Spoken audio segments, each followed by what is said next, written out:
Subject is Atlantis, and it's been a subject for many, many years, and I just want to talk to you about it and give you my thoughts on it.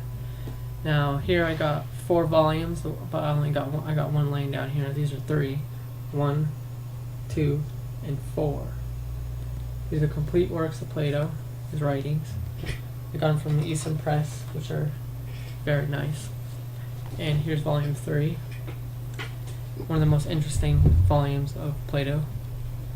And on page 1295, it says here, they said, too, that the kings of the island of Atlantis were the rulers of the other peoples. Plural, other peoples. It's kind of strange they would say that. This island, as we were saying, was at one time greater than both Libya and Asia combined.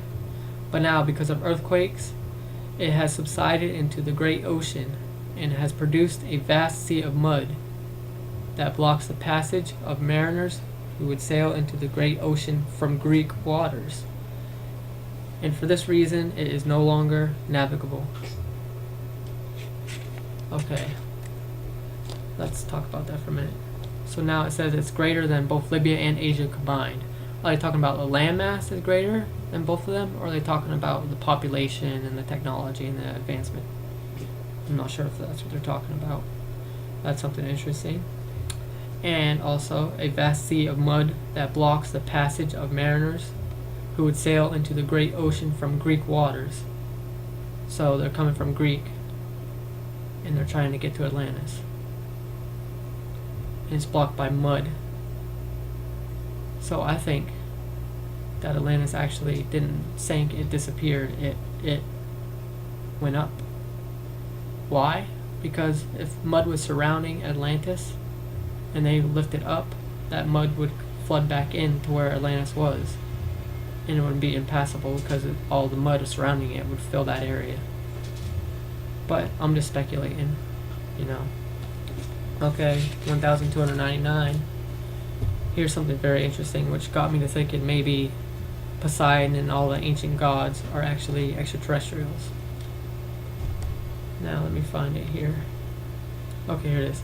So it was that Poseidon received as one of his domains the island of Atlantis, and his established dwelling places for the children he had fathered of a mortal woman in a certain place on the island that I shall describe. And it goes on to describe it. Now what I think is Poseidon was an alien. He came down to Earth, mated with a human woman, and the offspring was a hybrid. And so what it says here basically is he decided to create Atlantis for establishment of his children, which were alien human hybrids. Maybe because the humans there thought, you know, the alien human hybrid was a disgrace and something totally out of normal. They decided to try to attack him, or you know, whatever. So he decided to create an island for his children, which is Atlantis. Let me read that back to you good.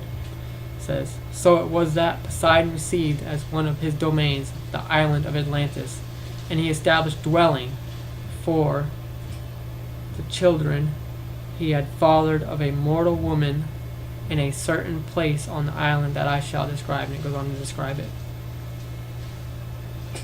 It says, near this plain in the middle of the island and at about 50 stades, and it goes on to say what stades mean. The distance was uniformly low and flat hill. So it's obviously, you know, subject to flooding. But I'm not saying that's what happened. And it goes on to tell the child's name and everything like that. So if you want to find everything out for yourself, I suggest getting Plato's complete works. Now read them all because they're long and boring. The 1 and 2 volume. Hard to get through. Probably took me years. But the most awesome and interesting one is volume 3, which you should probably just read first. But I wanted to get the whole experience of Plato's writings. Now, if you can't get his book, which is pretty expensive, there's an app for Apple devices. Crap, I did not turn my iPad on. But it's called iBooks anyway.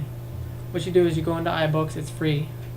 You search in there, you type Plato, and you look for Critias, and I believe it's Timaeus.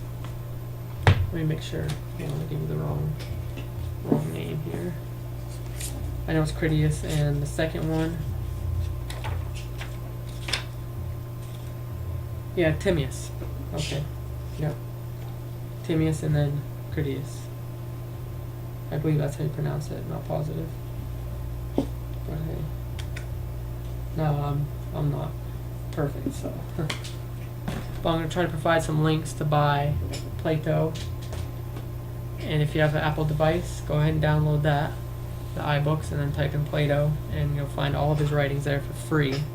And here's another interesting book that you got to get. It's kind of old, from the 80s.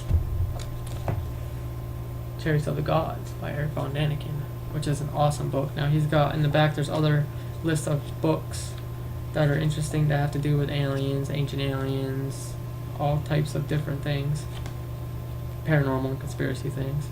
He also wrote Gods from Outer Space, which is a good book. I have not read yet, but I recommend this. Quite old, but very good.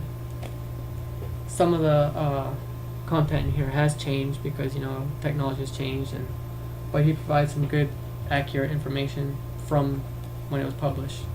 But now it's 2012, so obviously changed. But that's it. That's my thoughts on Atlantis so far. When I get more information, I will post the video of it and where I got it. That's it. Thank you.